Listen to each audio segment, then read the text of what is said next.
hang on a minute, because as important as I feel the January 6th hearings have been, there's one element that went unmentioned throughout the month's worth of hearings that I really wish somebody on the committee had brought up.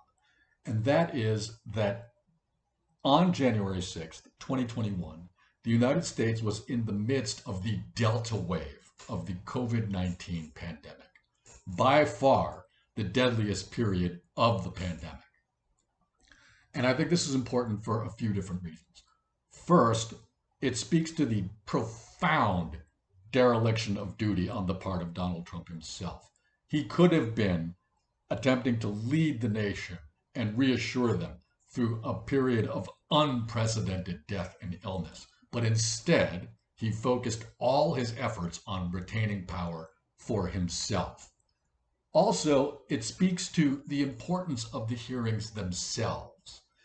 Earlier this year, on January 6th of 2022, the first anniversary of the January 6th insurrection, the views of independent voters about January 6th were very much in line with the views of Republican voters. That is, independent voters did not think that January 6th was all that big a deal. But almost as soon as the hearings began over the summer, the views of independent voters began to shift to the point where now the majority of Americans believe that Donald Trump broke the law on January 6th and should be criminally charged as such.